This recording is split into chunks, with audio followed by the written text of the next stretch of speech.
এই যে বাড়িটি দেখতেছেন ভাঙ্গা বাড়িটি, এটি কিন্তু সাবেক এমপি নাম করা একজন এমপি শামীম ওসমানের দাদার বাড়ি ছিল নারায়ণগঞ্জ চাষারাতে। আপনারা জানেন আমরা কিন্তু অলরেডি এসে পড়েছি সেই কাঙ্ক্ষিত বাজার কালীবাজারটি আপনারা অবশ্যই দেখতেছেন। আমরা এখন রওনা দিলাম রাজধানী নারায়ণগঞ্জের উদ্দেশ্যে। আজকে আপনাদেরকে তুলে ধরার চেষ্টা করব নারায়ণগঞ্জের কিছু দৃশ্য।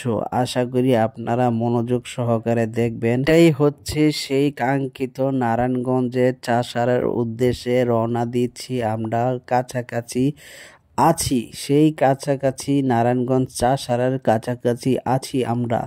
তার সাথে একটু এক নজরে দেখতে পারতেছেন কি বিশাল বড় এক গাড়ি রড বোঝাই করে চলছে এক পথে। যাই হোক, এই ধরনের গাড়ি আপনারা প্রায়ই দেখে থাকেন, তারপরও আপনাদেরকে একটু দেখানোর চেষ্টা করলাম আমি। উপভোগ করতে থাকেন আমাদের নারায়ণগঞ্জ নিবাসী যারা আছেন বা দূরে যারা আছেন, একটু উপভোগ করতে থাকেন নারায়ণগঞ্জ শহরটা কেমন হতে পারে। আজকের ভিডিওটা হচ্ছে আপনাদের জন্য, এই মূল উদ্দেশ্য হচ্ছে তার মাঝে আমরা আরেকটু ব্যাকে চলে যাই। সেটা হচ্ছে আমরা যে বিশাল গাড়িটি দেখেছিলাম সেই গাড়িটি কয় চাক্কা হতে পারে।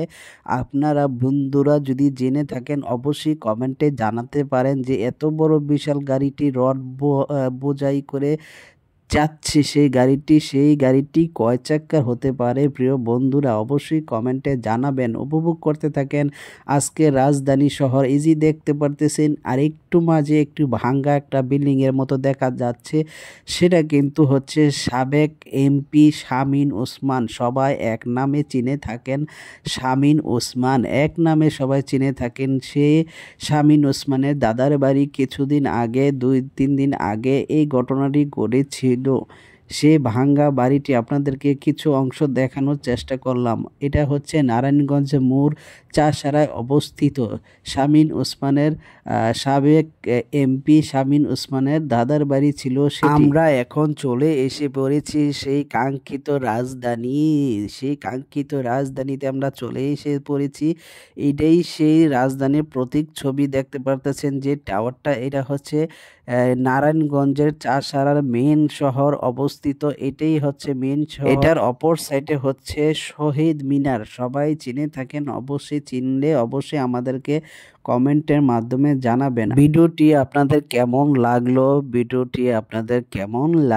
ব্লগটি আপনাদের কেমন লাগলো অবশ্যই জানাবেন। নেক্সটে আপনারা আরো কোন ধরনের ভিডিও দেখতে চান তাও আপনারা জানাতে পারেন। দেখতে পারতেছেন এখন এসে পড়েছি নারায়ণগঞ্জের রাজধানী চাষারা। কালীবাজারের সাথে অবস্থিত আছে নারায়ণগঞ্জ চাষারা। মার্কেটগুলো দেখতেছেন, ফুটপাতের দোকানদারগুলো করে দেখতেছেন। আমরা কিন্তু এখন সায়াম প্লাজা পার হয়ে যাচ্ছি। আপনাদেরকে আমরা দেখানোর চেষ্টা করব নারায়ণগঞ্জ চাষারা থেকে কতক্ষণ লাগে যেতে নারায়ণগঞ্জ কালীবাজার স্বর্ণপট্টি। আপনারা অবশ্যই স্বর্ণপট্টি দেখতে হলে দেখতে থাকুন, ভিডিওটি শেষ পর্যন্ত অবশ্যই দেখতে থাকুন। আশা করি আপনাদের কিছু উপকৃত হবেন। যাই হোক, আমরা কথা না বাড়িয়ে আমরা মূল উদ্দেশ্য হচ্ছে এখন আপনাদেরকে যেটা দেখাবো। আমরা এখন আছি চাষারা পার হয়ে আপনার হচ্ছে ফুটপাতের অনেকগুলো দোকানদার দেখতে পারতেছেন। এখানে বিকালবেলা কিন্তু খুবই জমজমাট থাকে, এত পরিমাণের জমজমাট থাকে যে আপনাদের বলে বোঝাতে পারবো না।